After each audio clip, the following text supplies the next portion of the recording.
My name is Josiah Evans, but everybody just calls me Joe. I'm 74 years old now, and I live right here in Oak Ridge, Arkansas. I worked my entire life as a metal fabricator and welder, making everything from farm equipment to decorative gates. And today, I live quietly on my pension. Well, quiet is just a figure of speech because after everything that went down, it took a long, long time for peace to settle back in my heart. Goodness gracious, when you think you know someone, like the back of your hand, and then you suddenly discover you didn't know a thing, that's what happened to me after 4 decades married to the same woman. I never thought I'd tell this story to anyone, but I feel like maybe it can serve as a warning to whoever is listening. You spend your life building a history, believing in people, trusting with your eyes closed. And sometimes a simple detail, one small decision, changes everything. In my case, it was a trip I decided to cancel at the last minute. If I had gone through with that trip as planned, maybe I would still be living in that blissful illusion to this day. But fate, or the Lord, who knows, wanted me to find out the truth. It was March of 2020. I was 69 years old at the time. Ruth and I had been married for 4 decades, a whole life together. We raised 2 children, and we built our house on the land I inherited from my father. That month I needed to travel all the way up to St. Louis, Missouri to visit my brother David, who was sick. Ruth wasn't going to go with me because she said she had commitments with the ladies' auxiliary, which all sounded normal, with nothing strange about it. She'd even mentioned that she'd use my absence to do a general cleaning of the house and donate some of my old clothes. I had traveled alone before. She stayed home. I never suspected a thing. The trip was scheduled for a Wednesday. I was planning to be gone for 1 week. On Tuesday night, I packed my suitcase and set aside my medications. Ruth even made a peach cobbler for me to take to David. He always loved her cobbler. In the pre-dawn hours, I got a call from my nephew saying that David had been admitted to the hospital and that it was better if I postponed my visit for a few days. I was worried, of course, but I understood there was no point in driving all that way if I couldn't even see my brother due to hospital restrictions. That's when I had an idea. Instead of telling Ruth the trip was canceled, I thought I'd surprise her. Our marriage had been a little distant lately, that routine that comes with so many years. I thought, I'll pretend to leave for the trip anyway. She'll stay here, and I'll come back at the end of the day with flowers and a gift. I'll prepare a special dinner with a good bottle of wine. I thought it would be romantic. What a silly idea for a 69-year-old man, right? But at the time, it seemed like a brilliant plan. What I didn't know was that this one decision would change everything, and I mean everything in my life, and not for the better. It was the side you never expect. The one you can't even imagine exists. Sometimes you live your whole life next to a person and think you know everything about them. But there are things, my people, that only God truly knows. If you're enjoying my story, please leave a like to bring some cheer to this 74-year-old man's heart. Subscribe to the channel so you don't miss my upcoming life stories. And tell me in the comments where you're watching this video from and what time it is there right now. It makes me so happy to know what corner of the world and what time of day y'all are listening to me. I was born right here in Oak Ridge back in 1951, when everything was a lot different than it is today. My father, Mr. Henry Evans, owned a small property where he grew corn and soybeans, like almost everyone in this area. There were 5 of us kids, me, David, Thomas, Brenda, and Sarah. I was the second oldest. Our house was simple, a wood-frame place with a potbelly stove that stayed lit all day in the winter to keep out the cold that hit us out here.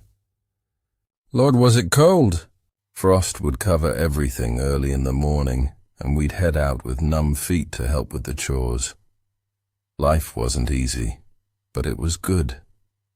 My mother, Mrs. Dolores, made the best turnip greens and fried catfish with hush puppies I've ever tasted in my life. She also prepared those traditional Sunday pot roasts with gravy and sides that you only get down here in the South. The biggest treat was when we had a little extra cash and she'd make a fresh apple crumble. What a delight! We'd eat it warm with a glass of fresh-drawn milk. I studied up to the 4th grade at the little country schoolhouse, which was about 2 miles from our home. I walked there every day with my siblings. When it rained, we wrapped ourselves in old burlap sacks that Mama fixed up, but even then, we'd still arrive soaked. In the dead of winter, there were days we couldn't go at all. The teachers understood. It was like that for everyone. They knew we were needed to help on the farm. It was also around that time, I must have been about 9 years old in 1960, that I discovered my calling. My daddy took me to Mr. Sam Powell's machine shop. Mr. Powell was a big, strong man who had served in the war and had settled here after. We needed a tool repaired, and I was absolutely fascinated watching that powerful man shaping the red-hot steel, the sparks flying, the sound of the hammer on the anvil. I looked at my father and said, "One day I'm going to be just like him, Daddy." And Mr. Henry smiled and said, "If that's what you want, boy, you'll have to work hard." And work hard I did. Let me tell you, when I turned 14 in 1965, I started working as an assistant to Mr. Powell after school and on weekends. At first, I just cleaned the shop, stoked the forge with coal, and organized the tools. But the old man gradually taught me the trade.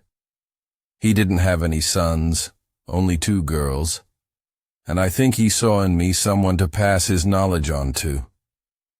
"Joe, you got to understand that steel is like people. It has temperament.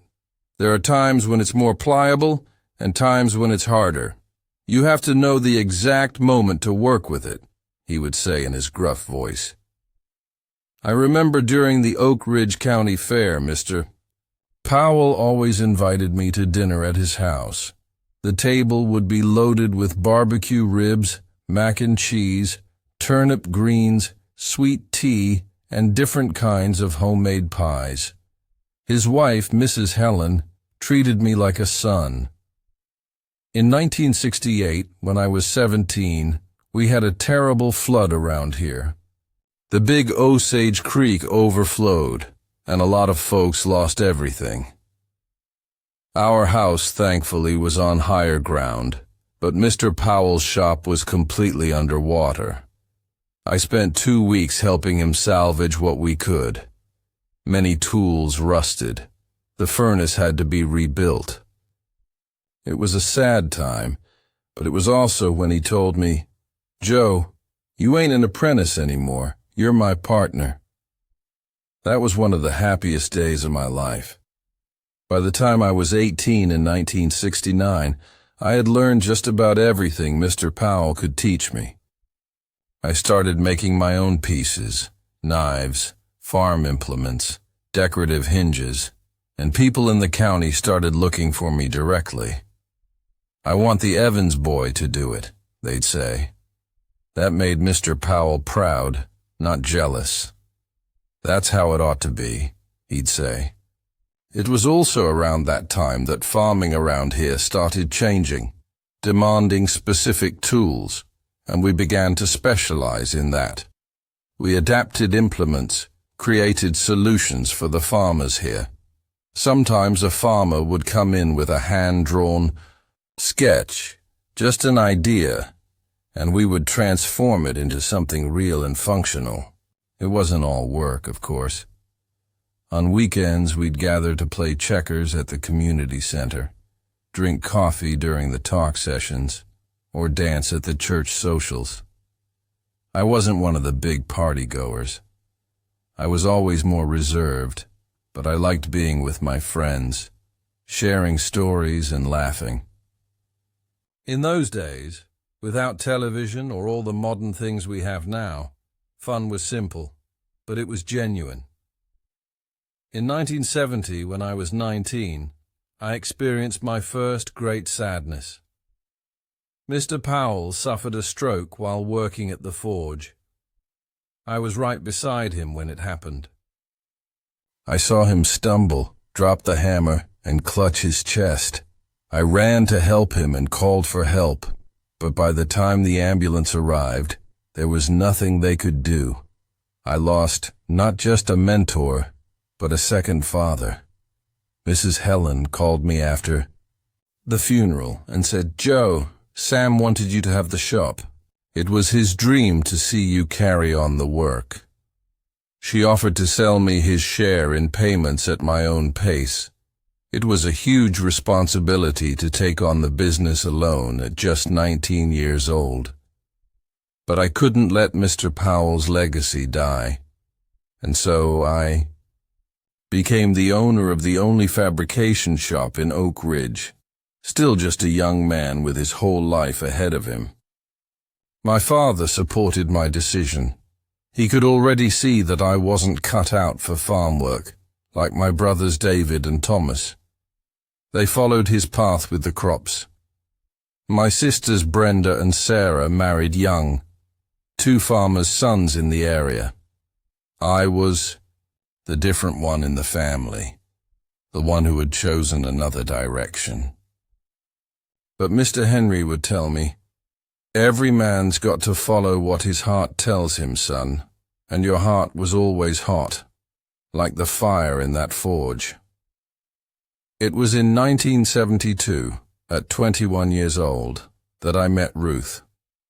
She had come from St. Louis to work as a teacher at our town school.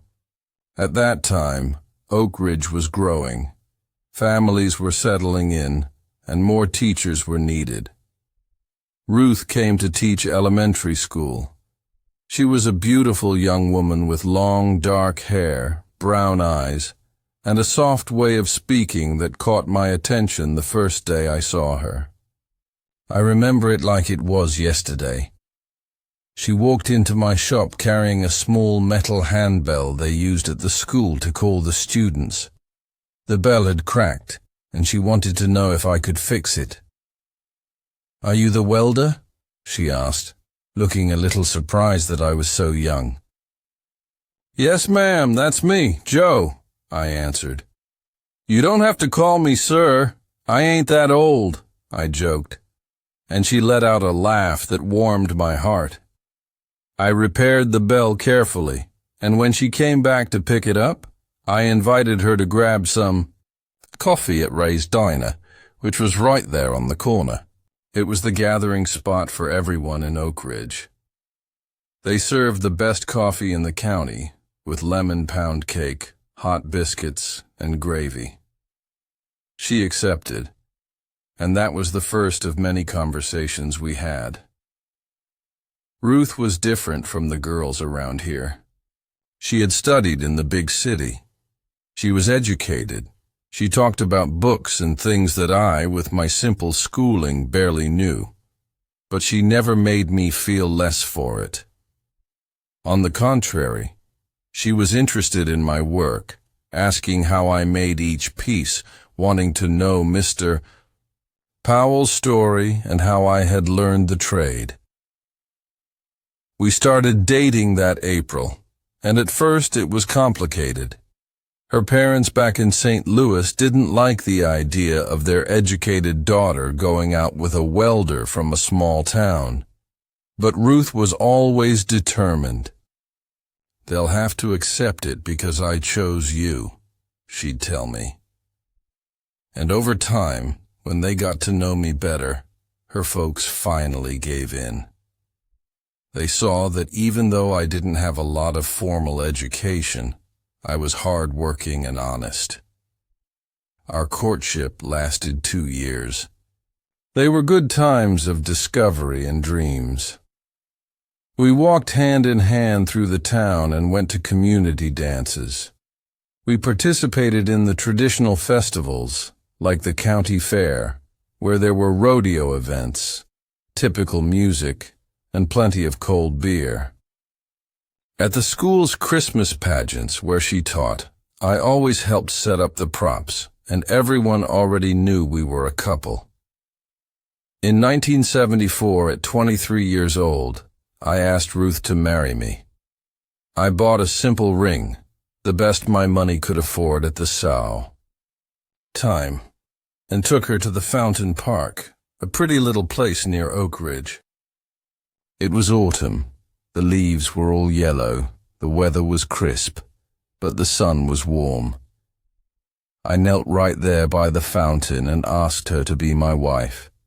She cried, hugged me, and said yes. It was one of the happiest moments of my life. We got married in January of 1975, me at 24 and her at 22.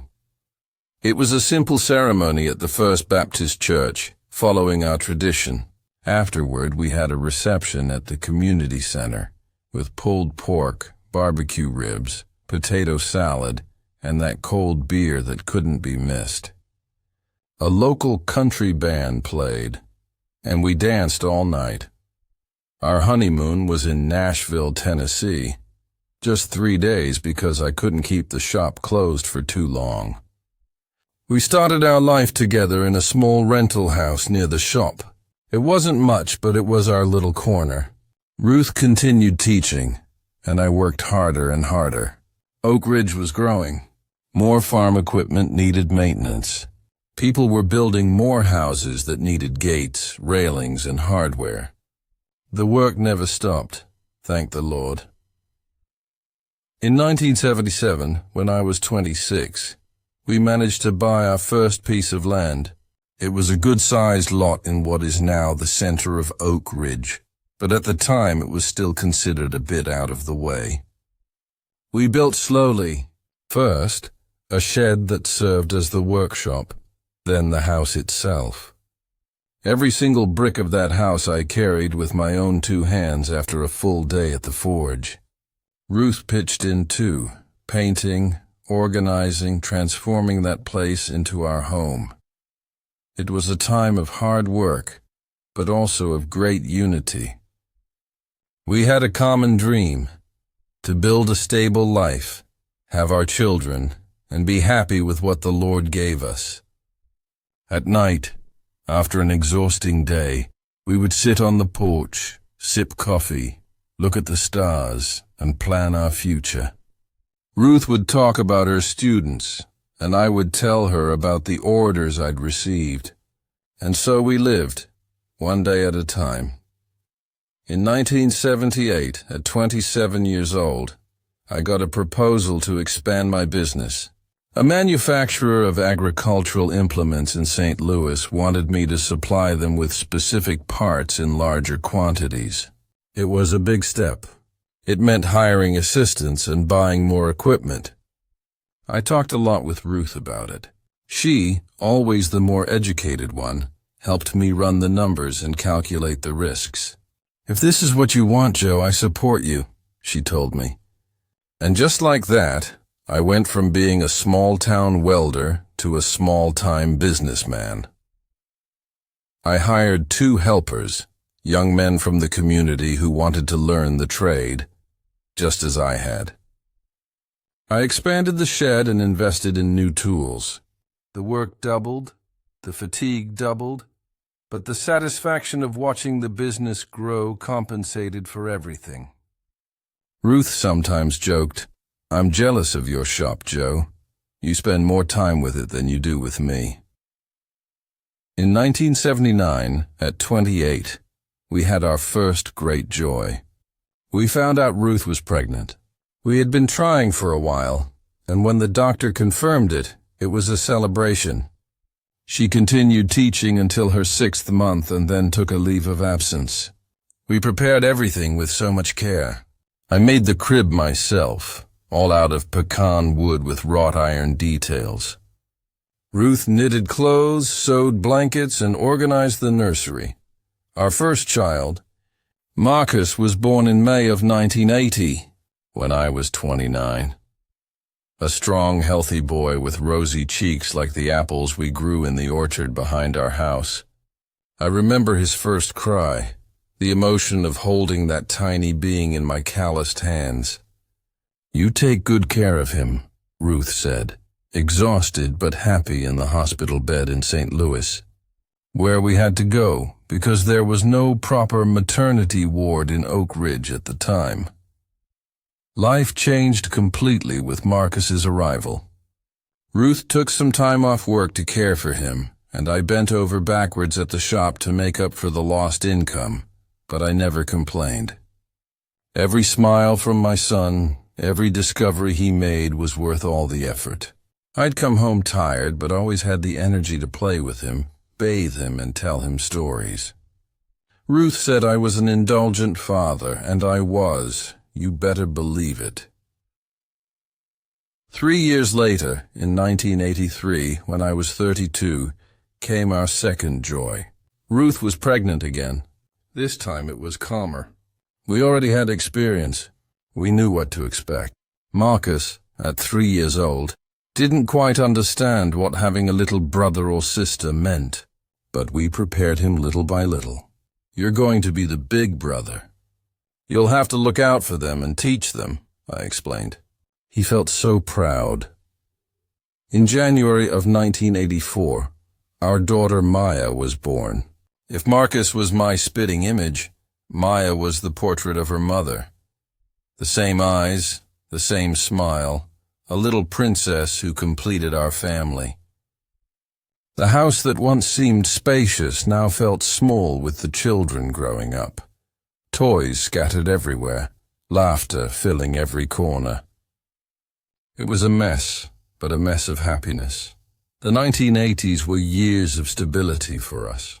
The business was doing well. Evans Metalworks had a great reputation throughout the region.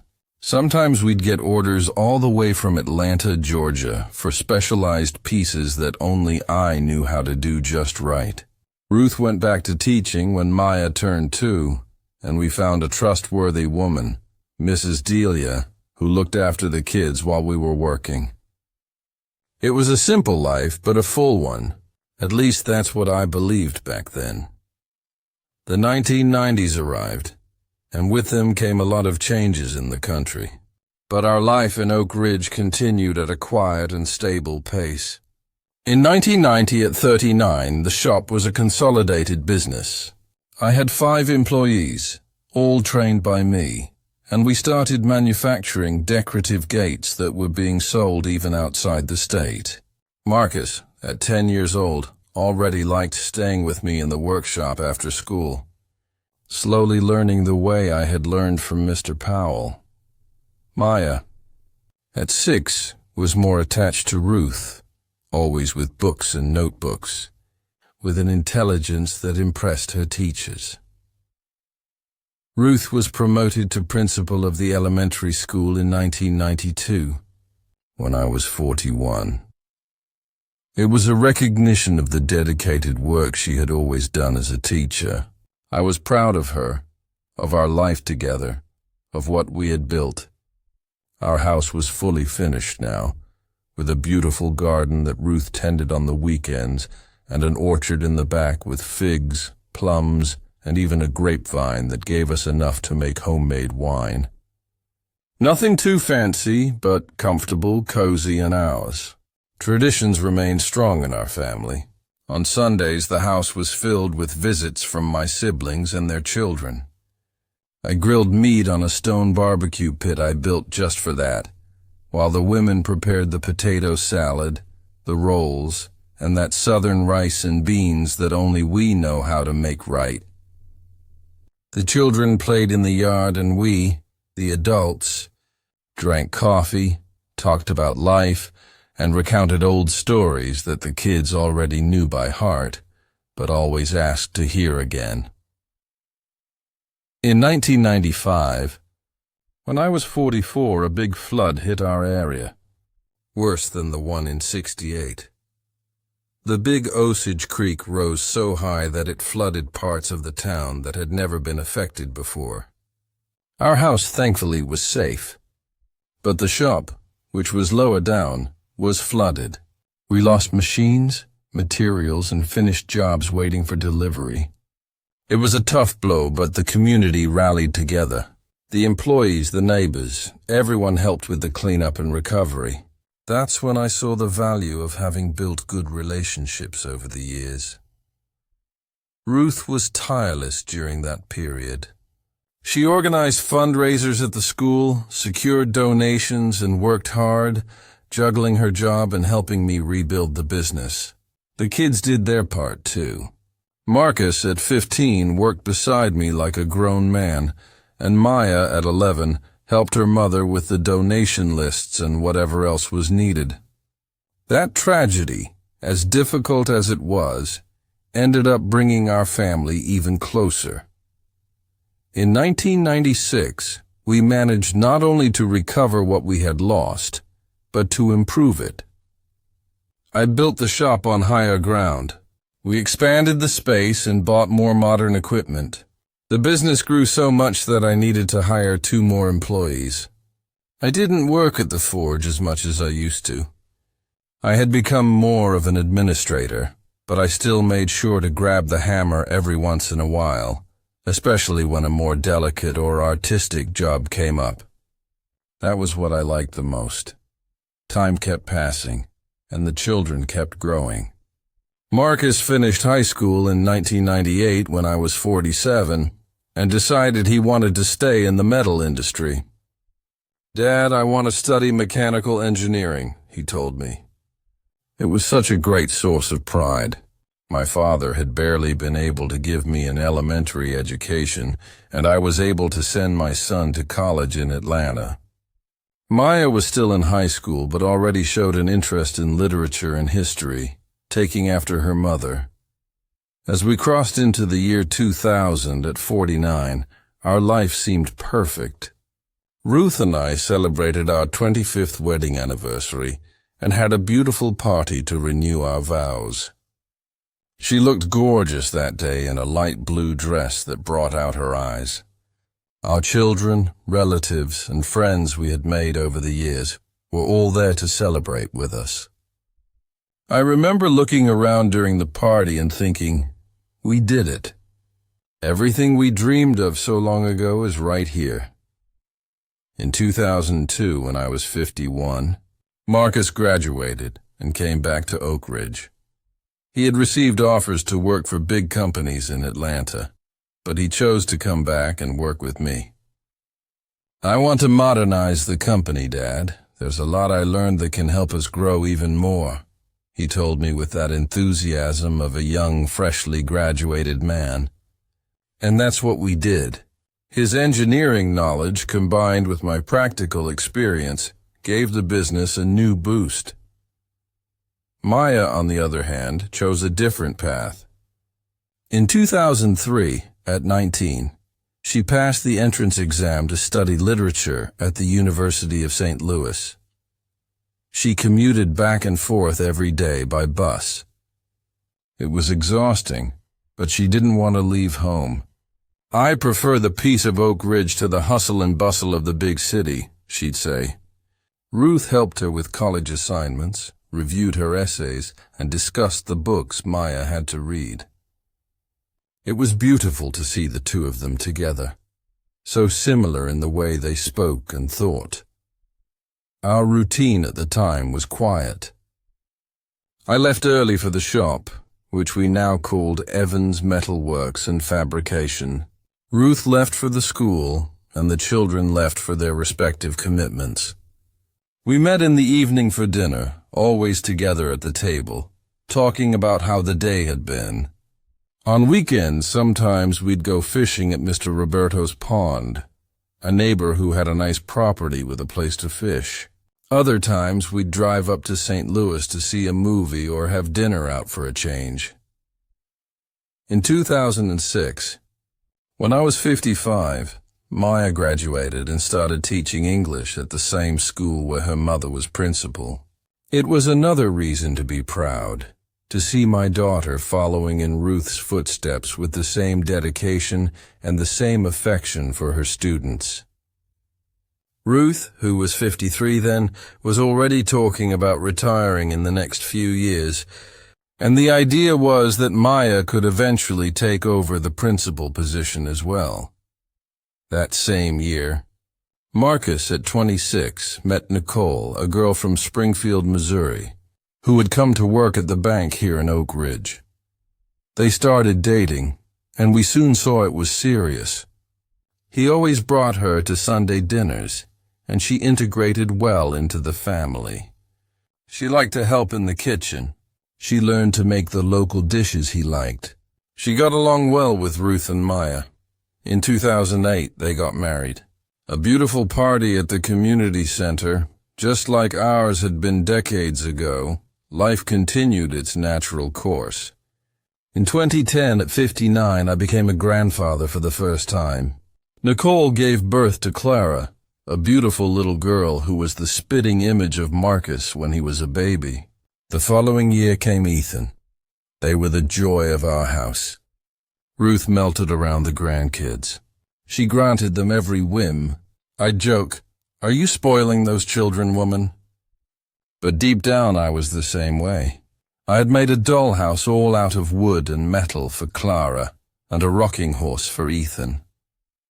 Old age was arriving gently, with these little joys. Maya found her partner too.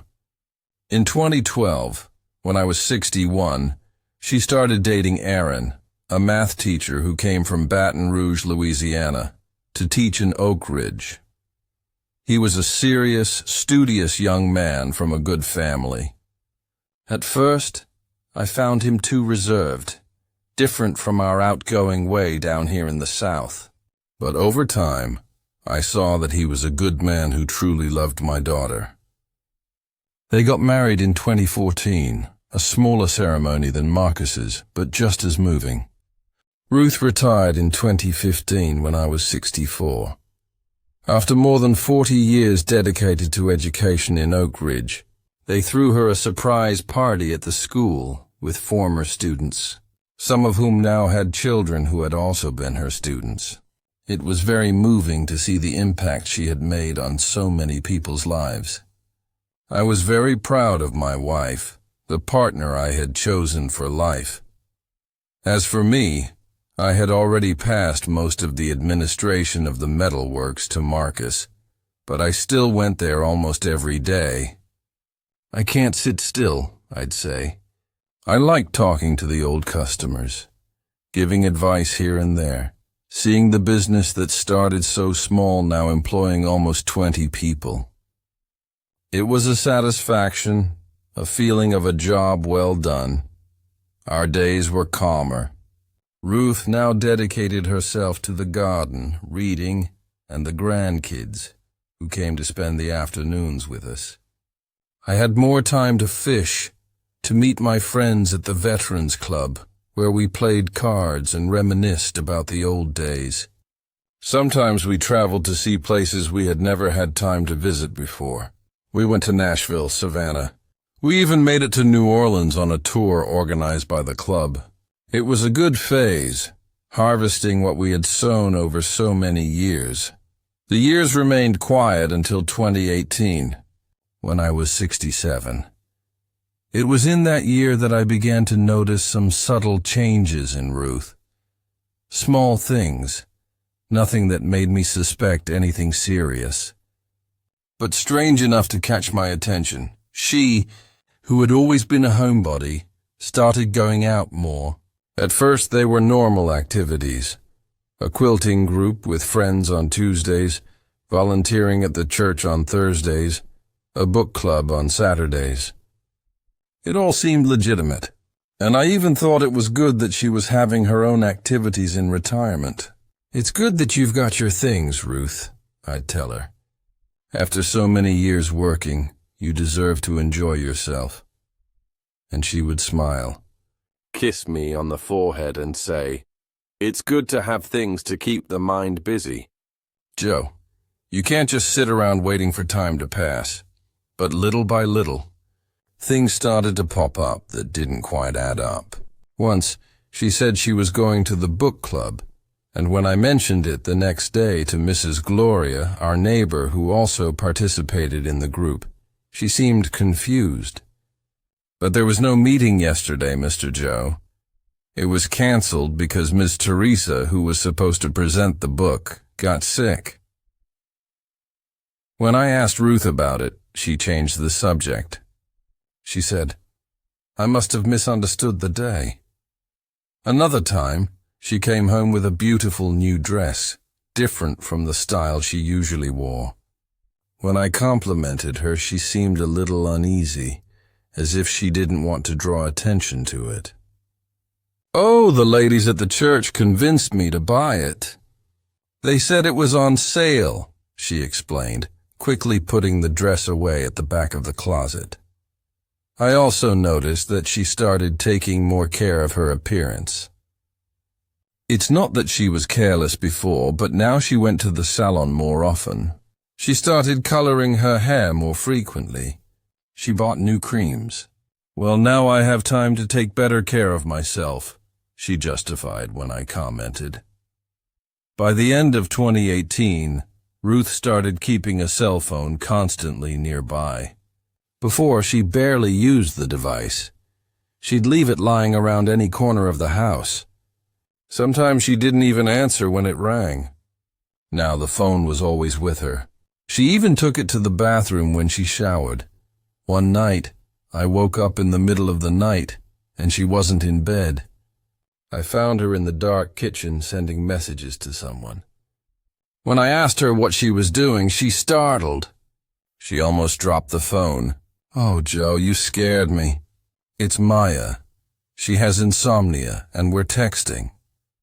The next day, I casually asked our daughter if she was having trouble sleeping. She looked confused.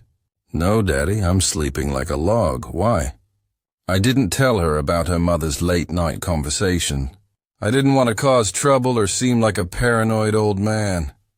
Maybe it was just a misunderstanding. But the small inconsistencies kept piling up. In January of 2019, when I was 68, Ruth announced that she was going to start a computer class in St. Louis. "I don't want to be left behind with all this technology," she said. The class would be twice a week, Tuesday and Thursday afternoons. It seemed reasonable to me. I even offered to take her to the bus station on class days. Only after a few weeks, I received a call from Ben, an old friend who lives in St. Louis. He had seen me at the station and called so we could catch up over coffee. During the conversation, I mentioned that I was waiting for Ruth, who was at her computer class. "What class is that?" "My Dolores took all the senior classes here in the city, and she never mentioned a computer class," he said, sounding puzzled. That stuck in my head. When Ruth came back, I asked her for details about the class, where exactly it was, who else was participating, what they were learning. She answered everything without hesitation, but there was something in her eyes that didn't convince me. That night, while she was sleeping, I took her purse and looked for any materials from the supposed class. I didn't find anything. No notebooks, no notes, nothing to indicate she was actually studying computers. The following week, I faked a backache and said I wouldn't be able to drive her to the station. "No problem," she replied quickly. "I can catch the bus right here on the corner." After she left, I made a decision I never thought I'd make. I decided to follow her. I asked Marcus, my trusted employee, to drive me in his truck. We kept our distance. We watched her get on the bus for St. Louis. We followed the bus to the station. In St. Louis, Ruth didn't take the road to any school or community center. Instead, she went into a small cafe downtown. From inside the truck at a safe distance, I saw a man approach her table. He was a well-dressed gentleman. He must have been about 65, with neat gray hair and sharp clothing. They greeted each other with a kiss on the cheek. Nothing too intimate. It could just be a friend. They stayed there talking for almost 2 hours, and I sat in the truck with Marcus, feeling my heart constricting more with every minute. "You want me to go over there, Dad?" Marcus asked, seeing my distress. "No," I replied. "Let's go. I've seen enough." We returned to Oak Ridge before Ruth could spot us. The whole way back I kept quiet, trying to digest what I had just witnessed. I hadn't seen anything explicitly romantic. It could just be an innocent meeting with a friend. But why the lie about the class? When she returned home, I acted normally, as if nothing had happened. I asked about the class, and she told the same story as always, with details about what they had supposedly learned that day. The lie came out so naturally that it left me even more confused. Was I overreacting? Could that man really be someone from the class, and they just went out for coffee? In the following weeks, I was more observant, watching her every move. I noticed that on the days of the class, she came back with a different sparkle in her eyes, more animated. Sometimes she brought home small gifts for me, as if to compensate for something. "I saw this in the window and thought of you," she'd say, handing me a new tool or a sweet treat I liked. In March of 2019, Ruth surprised me with an announcement. "I'm going to start joining a seniors travel group. They organize short trips to nearby cities. The first one is to Nashville next month." This was new. She had never shown much interest in traveling without me before. When I asked if I could go with her, she explained it was a women-only group, just a ladies' thing, as she put it.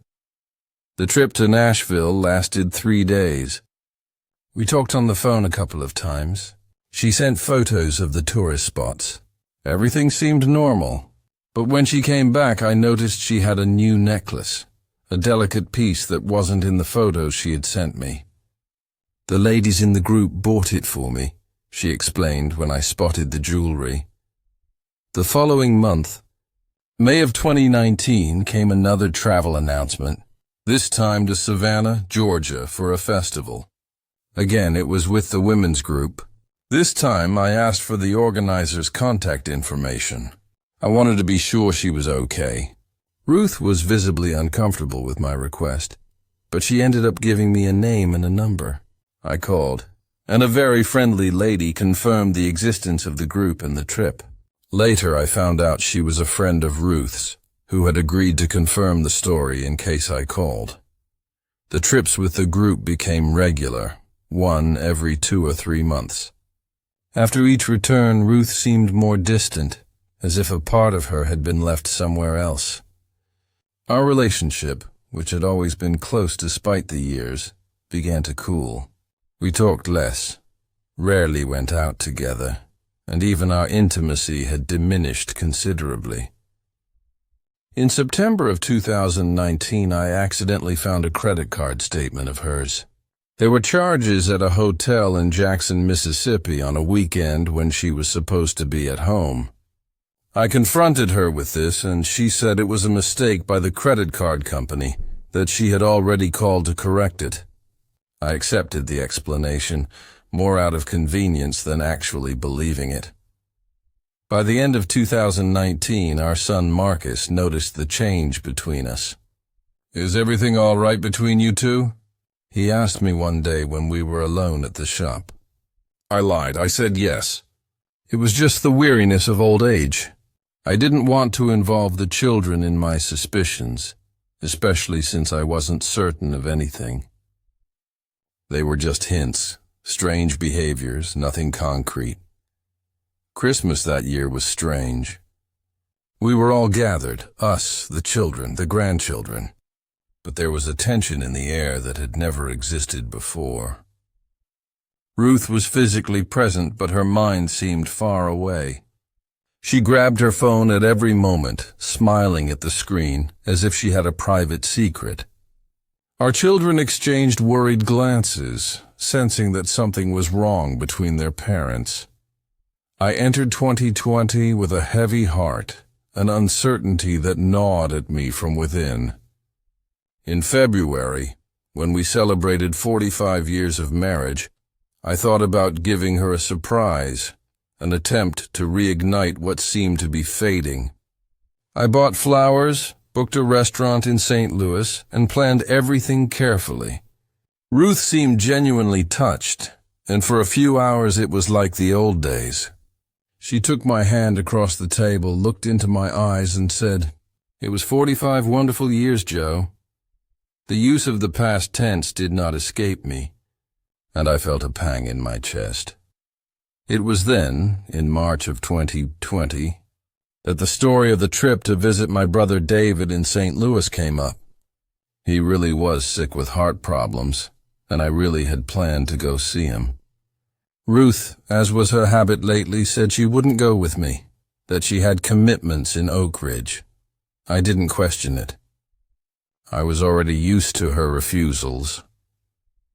On the eve of the trip, I received the call from my nephew saying that David had been admitted to the hospital and it was better to postpone the visit.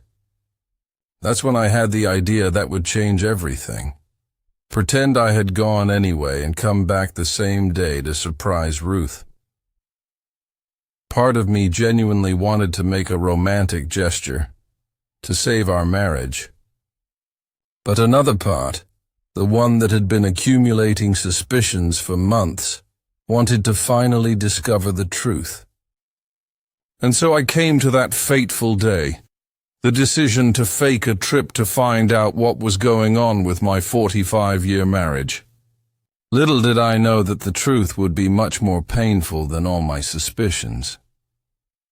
On the morning of March 11th, 2020, a Wednesday, I left the house with my suitcase packed. I said goodbye to Ruth with a quick kiss on the cheek, as had become our custom lately. "Take good care of David. Give him a hug for me," she said, sounding genuinely concerned about my brother. "I'll be back next Tuesday," I replied, feeling a knot in my throat because of the lie. I got in the truck and drove off, but instead of heading to the station, I went straight to the shop. I had already arranged everything with Marcus. He knew I wasn't traveling, but he didn't know the real reason. I just told him I wanted to surprise his mother, maybe try to rekindle the relationship that had cooled off a bit. My son, always understanding, didn't ask many questions. "You need me to help you with anything, Dad?" he offered. "No need, son. Just don't tell anyone you saw me around here today," I requested. I stayed at the shop until noon, helping with a few projects, more to pass the time than out of necessity. I ate a bowl of chili at Mr. Earl's diner, right there on the corner where no one would question my presence. Then I went to the grocery store and bought a few things for the surprise I was planning.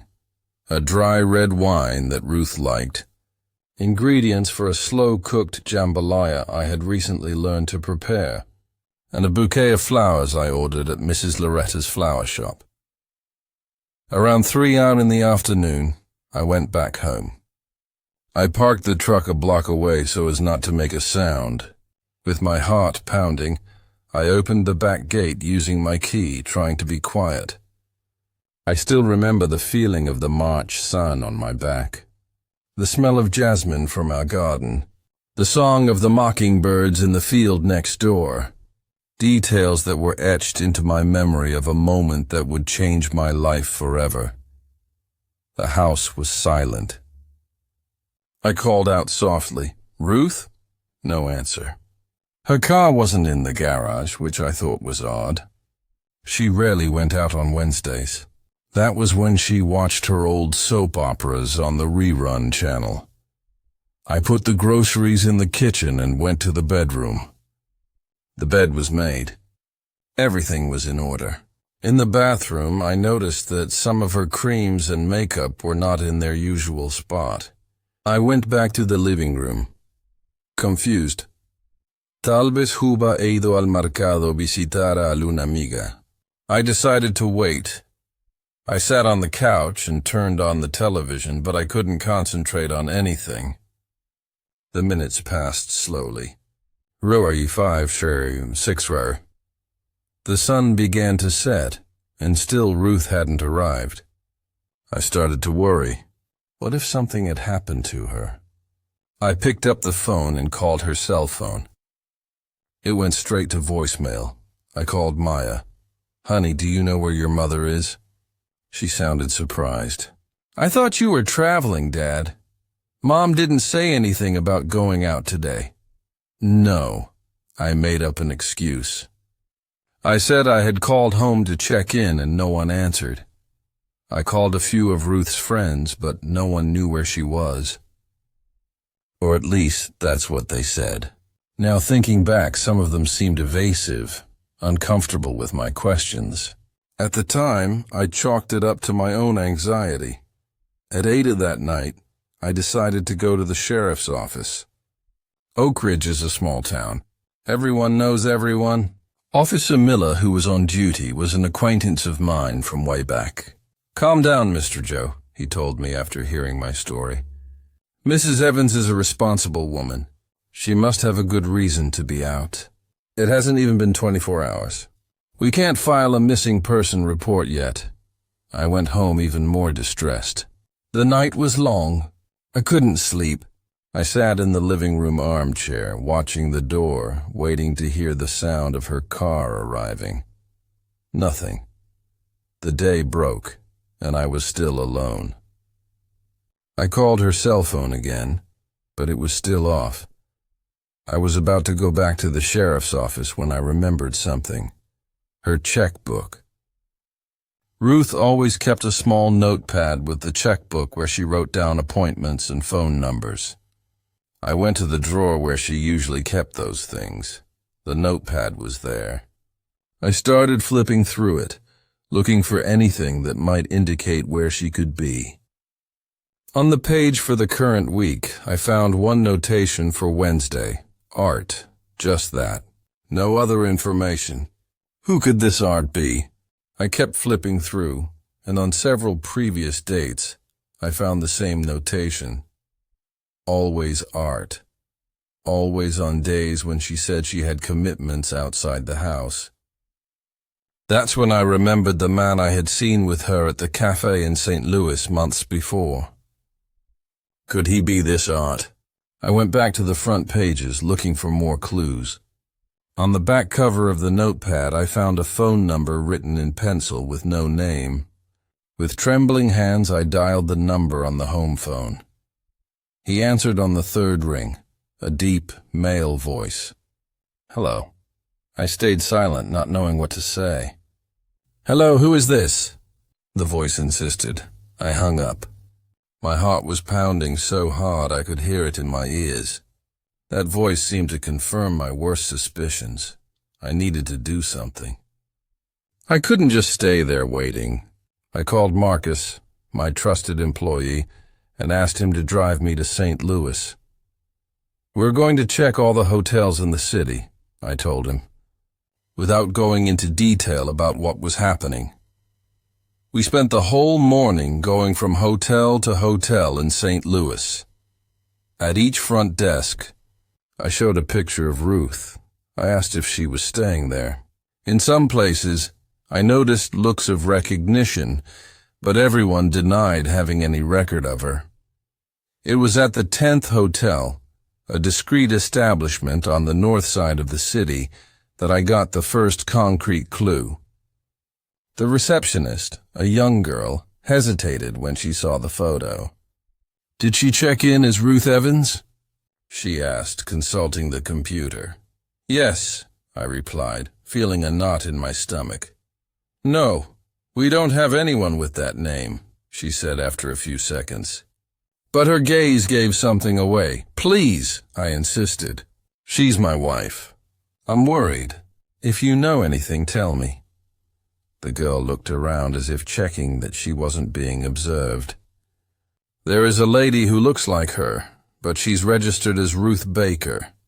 She checked in yesterday with a gentleman. Room 214, Baker, her maiden name, which she hadn't used for over 40 years. Is she there now? I asked. My voice choked. The receptionist shook her head. They left early, but they left the key, so they must be coming back. I thanked the girl and left the hotel with Marcus. You all right, Dad? He asked, worried about my paleness. No, I'm not all right, I answered honestly. But I need to solve this. You can drop me off here and head back to Oak Ridge. I'll call you if anything happens. After Marcus left, I crossed the street and went into a cafe from where I could observe the hotel entrance. I ordered a black coffee that sat untouched in front of me while I kept my eyes fixed on the hotel door. Time passed slowly. Noon. 1. 2-1 at 3:30 in the afternoon. I saw a car pull up in front of the hotel. It was Ruth's car. My heart stopped for an instant when I saw her get out of the passenger side, smiling, looking younger and happier than I had seen her in years. From the driver's side, a tall man with neat gray hair and sharp clothing stepped out, the same man I had seen with her at the cafe months before. He put his arm around her waist with an intimacy that only comes from a lot of time spent together. And together, they entered the hotel. I was paralyzed, unable to move. Part of me wanted to cross the street and confront them right there. Another part wanted to flee, pretend I had never seen it. But I knew I needed the truth, no matter how painful it was. I waited another hour, trying to gather my courage. Finally, I got up, paid for the coffee I hadn't even touched, and crossed the street.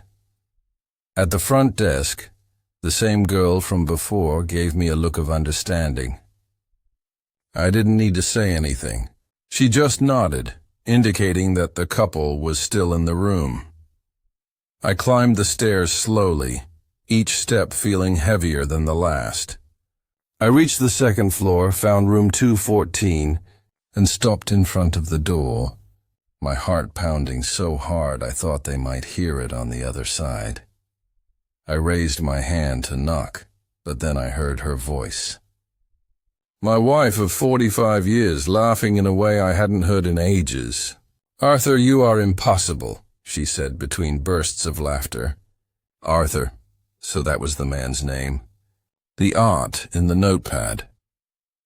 I took a deep breath and knocked on the door. I have successfully saved and analyzed the fourth and final section of your script.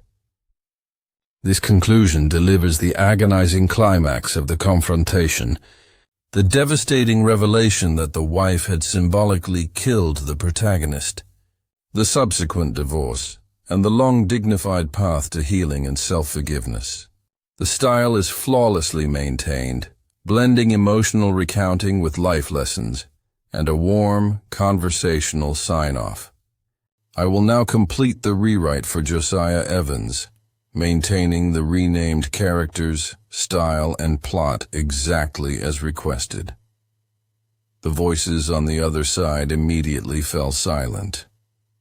After a few seconds, I heard footsteps approaching. The door opened partially, and there she was, my Ruth, with her hair down, wearing a blouse I had never seen before. Her face went from surprise to shock and then to panic in a matter of seconds.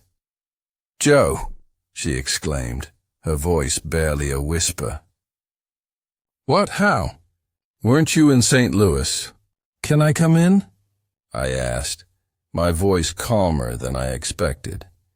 She hesitated, looked behind her, and then opened the door wider.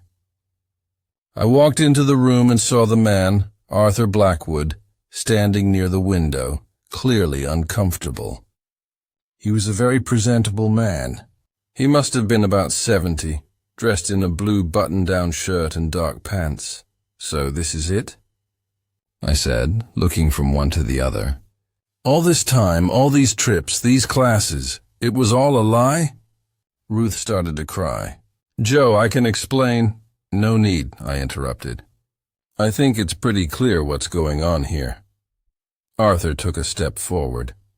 Mr. Evans, I know this looks terrible, but you don't owe me any explanation. I cut him off. I didn't even know I existed by the sound of it. That's when I noticed something strange about the look they exchanged. It wasn't just shame or guilt. There was something else there, something I couldn't quite identify immediately. What do you mean? I asked, confused. What aren't you two telling me? Ruth sat on the edge of the bed, wiping her tears. Joe, this is Arthur. He is... I already figured that out, I replied bitterly. What I want to know is why you're both looking at me so strangely. It was Arthur who answered, in a low voice. Because until a few weeks ago, I believed Ruth was a widow. The world seemed to stop at that moment. His words echoed in my head without making complete sense. A widow? I repeated, stunned. You killed me? I asked, incredulous. How did you kill me? She sighed heavily. It was just easier that way. I told him and everyone here in St. Louis that I was a widow, that my husband, you, had died 2 years ago. It was as if the ground had disappeared beneath my feet. You killed me? I asked, incredulous. How did you kill me? A heart attack, she replied, lowering her eyes. I said you had died suddenly, that it was instant, but that I was moving forward with my life. Arthur looked as shocked as I was. Ruth, you told me you two had gone to Savannah 2 years ago and that he felt chest pain. It was all a lie, she admitted, now looking directly at me. Joe, I know it sounds awful, but I needed something just for me after so many years taking care of everyone. The kids, you, the students. I wanted something that was mine alone. And why didn't you just ask for a divorce?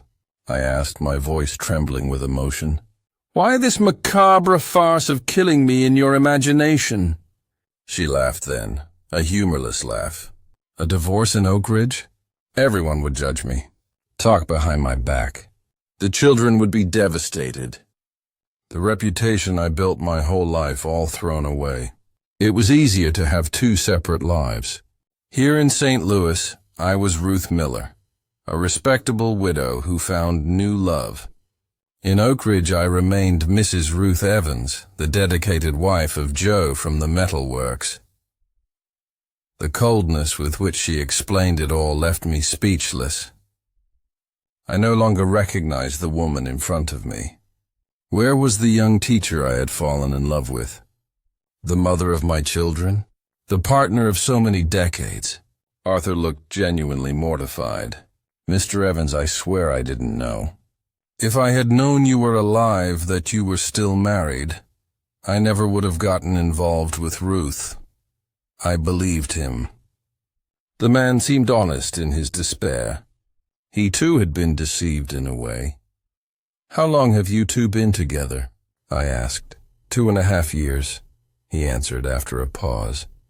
We met at a state retiree event in September of 2017.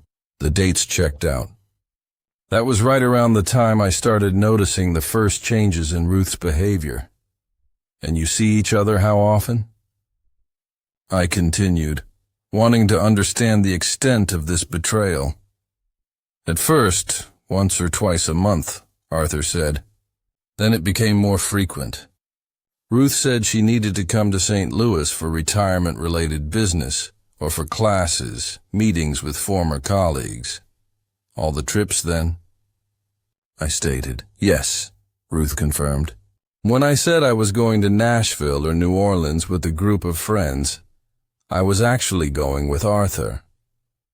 But you also met here in St. Louis regularly, I asserted, not as a question. She nodded. On Tuesdays and Thursdays, when I said I had the computer class, I looked around the room. There were 2 open suitcases, clothes organized in the slightly ajar closet. And this trip I was supposedly making to see my brother? You two were going to spend the whole week together? Another nod.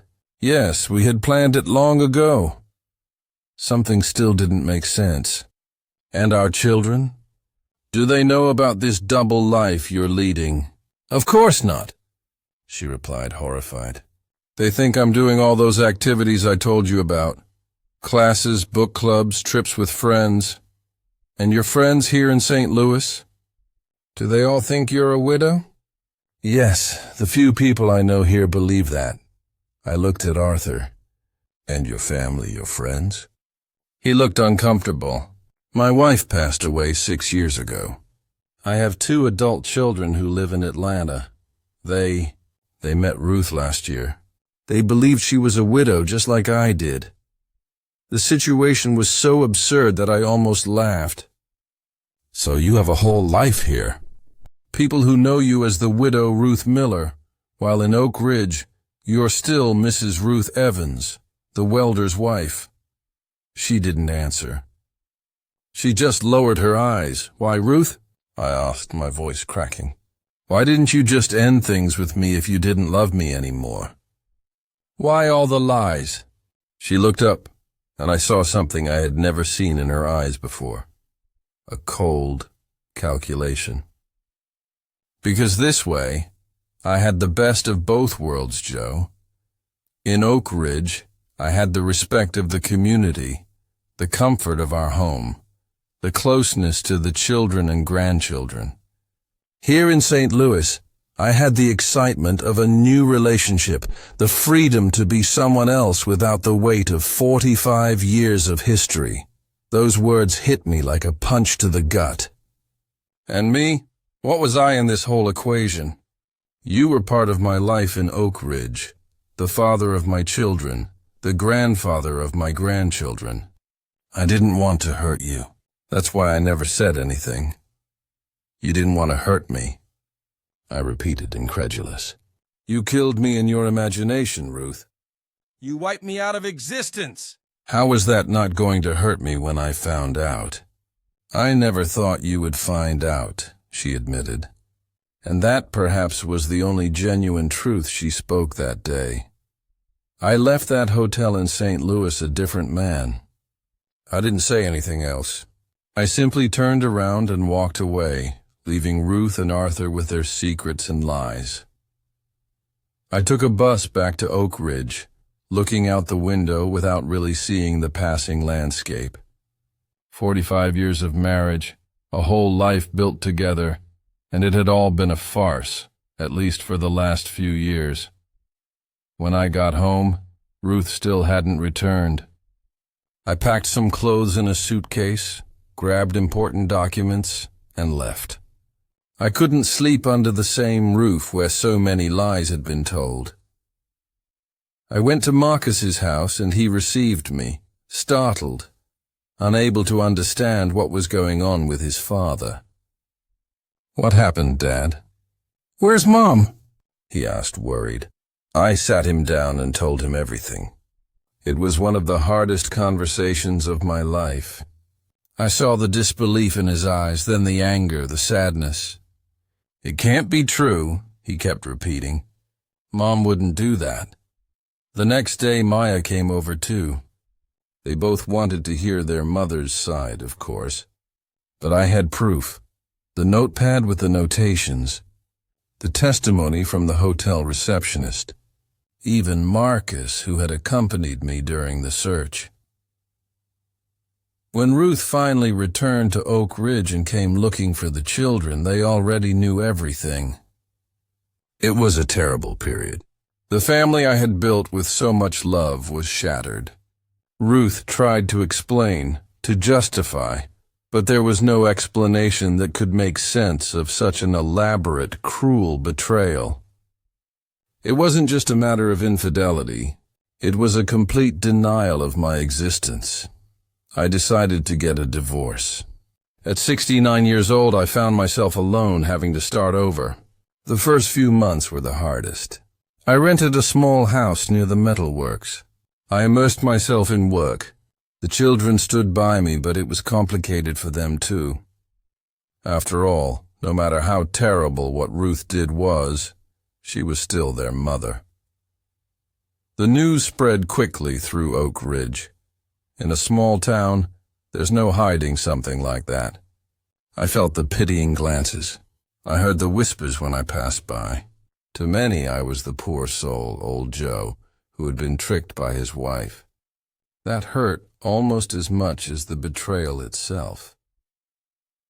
As for Arthur Blackwood, I later learned that he also broke up with Ruth.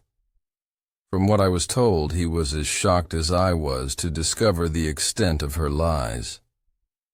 In the end, he too had been deceived, believing he was in a relationship with a widow, when he was actually an unwitting accomplice to a deception.